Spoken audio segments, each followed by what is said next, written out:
All right, let's get right into it. Today we're pulling back the curtain on a massive shakeup in the world of NASCAR. And this is a wild one, a story of power, big money, and a few private text messages that ended up toppling the sport's first ever commissioner and costing the organization a cool $100 million. So it really all comes down to this one question. Why would a guy at the absolute peak of his career, in a brand new role created just for him, suddenly just walk away? Well, to understand that, we can't just look at the official press releases. No, we have to dive into a really bitter legal fight that laid bare all the tensions simmering just beneath the surface. Okay, so let's set the scene. It's January 6th, 2026, and bam, news drops that sends these huge shockwaves through the entire racing community. Steve Phelps, a guy who'd been at NASCAR for 2 decades, was out. And look, this wasn't just some random executive. Phelps was a NASCAR lifer. He'd spent nearly 20 years climbing that ladder.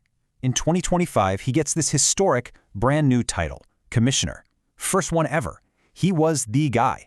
And then, not even a year later, it's over. Just like that. Publicly, of course, everyone was playing nice. You had NASCAR CEO Jim France putting out this super glowing statement, calling Phelps one of the sport's most impactful leaders. All smiles and handshakes. From the outside, you'd think everything was totally fine. But here's where it gets interesting. That resignation didn't just happen in a vacuum. No, it came just one single month after a massive, high-profile lawsuit. A lawsuit that was threatening to drag some of NASCAR's biggest secrets out into the open. And this lawsuit, this is really the key to the whole story. This wasn't some small squabble. We're talking about a high-stakes war between NASCAR and some of its most powerful teams, including the one co-owned by basketball legend Michael Jordan. So what were they fighting about? It all came down to something called the charter system. Now, the easiest way to think about this is it's kind of like a franchise license. It guarantees a team a spot in every single race, which makes that team incredibly valuable. The teams wanted these charters to be permanent, to lock in their investment for good. And here is the absolute crucial point. This wasn't just a simple case of the teams versus the league. What's so fascinating is that NASCAR's own leadership was divided. Commissioner Phelps, he actually sided with the teams. He pushed his boss, Jim France, to make the charters permanent, but France said no, flat out refused.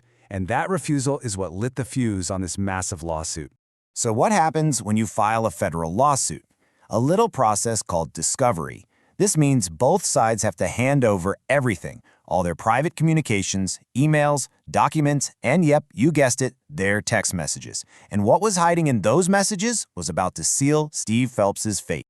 Okay, so let's get to the moment the whole case and Phelps' career just completely went off the rails. During that discovery process, a whole bunch of text messages from Phelps himself became public.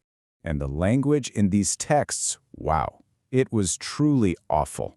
Phelps called the legendary team owner Richard Childress a stupid redneck, and then said he needed to be taken out back and flogged.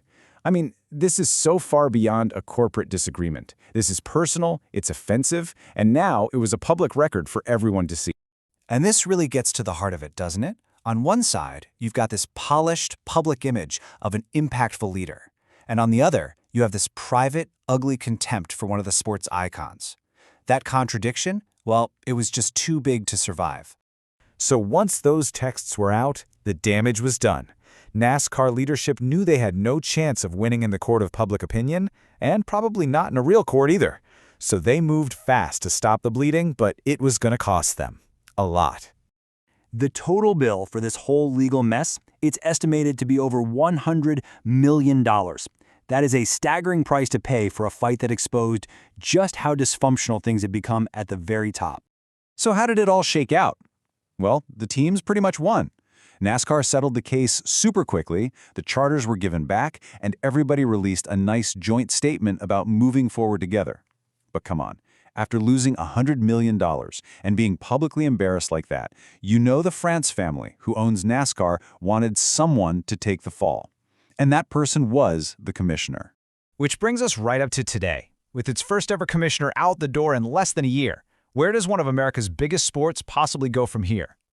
Well, in the short term, the commissioner job itself is just gone. They're getting rid of it. Phelps' old duties are just being absorbed by the executives who are left. It really seems like NASCAR is just trying to circle the wagons and stabilize the ship instead of bringing in someone new right away. And this all leaves us with one final huge question for the sport. The teams took on NASCAR's owners and they scored a massive victory. They are so much stronger now. The commissioner's resignation is really just the first consequence of this big power shift. And it makes you ask, who is really in the driver's seat of NASCAR's future now?